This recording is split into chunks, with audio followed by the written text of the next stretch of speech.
सर्वांना नमस्कार। आजच्या व्हिडिओमध्ये एक फेज शॉर्ट सर्किट झाल्यास थ्री फेज सर्किटमध्ये व्होल्टेज आणि करंट यांच्या वर्तनावर चर्चा करणार आहोत। वस्तुनिष्ठ या व्हिडिओच्या शेवटी तुम्ही सक्षम व्हाल निरोगी थ्री फेज सिस्टममध्ये व्होल्टेज आणि प्रवाह मोजा। एक ओव्हरलोड किंवा शॉर्ट सर्किट झाल्यावर दोन फेजची स्थिती तपासा। याविषयी प्रॅक्टिकली चर्चा करूया।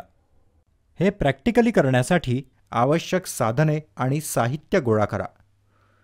मूव्हिंग आयर्न ॲमीटर 10 एम्प्स 3 नग, मूव्हिंग आयर्न व्होल्टमीटर 300 व्होल्ट 3 नग, लोड बँक 1500 वॉट्स 240 व्होल्ट 4 नग, 4 पोल MCB 16 एम्प्स 1 नग, SPST स्विच 16 एम्प्स 2 नंबर, उष्णतारोधक तांब्याची तार 2.5 चौरस millimetre 5 metre, 3 phase star connection किंवा 3 फेज 4 वायर सिस्टम तयार करा।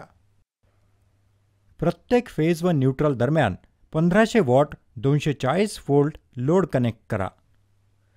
सर्किट डायग्राममध्ये दर्शविल्याप्रमाणे बी फेजवरील लोड मालिकेतील स्विच S सह जोडलेले आहे। सिरीजमधील 3 ॲम्मीटर्स A1,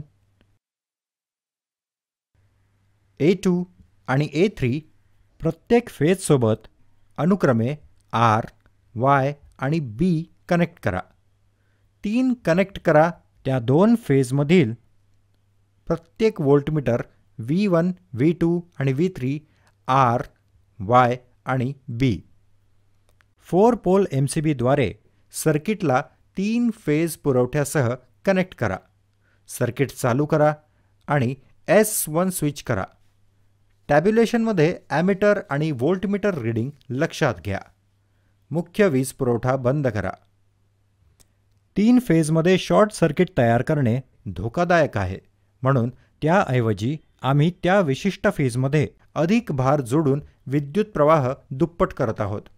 दुसरा लोड कनेक्ट करा स्विच S2 सह बी फेज सिरीजमध्ये 1500 वॉट 240 व्होल्टचे आधीपासून अस्तित्वात असलेल्या 1500 वॉट्सच्या समांतर। मुख्य वीज पुरवठा चालू करा S1 आणि S2। टॅब्युलेशनमध्ये ॲमीटर आणि व्होल्टमीटरवरील सर्व रीडिंग लक्षात घ्या। टॅब्युलेशनवरून तुम्ही हे पाहू शकता की जेव्हा कोणत्याही एका फेजवर ओव्हरलोड केले जाते तेव्हा इतर दोन फेजचा विद्युत प्रवाह आणि व्होल्टेज कमी होईल। अल्कानी सेल अल्कधर्मी पेशी जास्त झिंक आणि मॅग्नेशियम डायऑक्साईड यांच्या अभिक्रियावर आधारित आहे।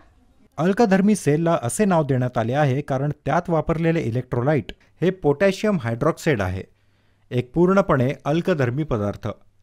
अल्कधर्मी बॅटरीमध्ये कमी इंटरनल रेझिस्टन्स असतो।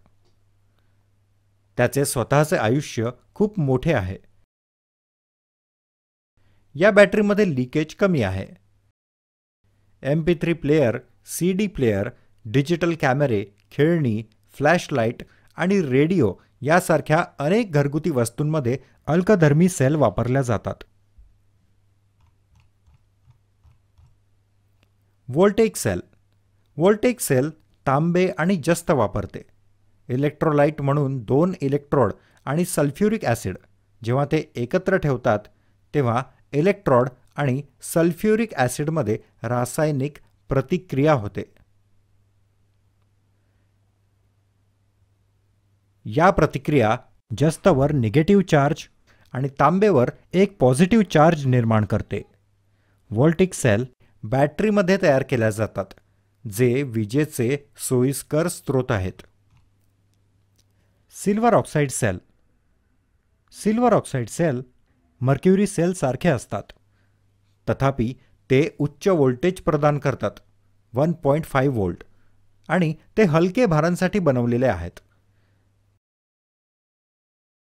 भार सतत असू शकतो, जसे की श्रवण यंत्रे आणि इलेक्ट्रॉनिक घड्याळे पारा सेल प्रमाणे।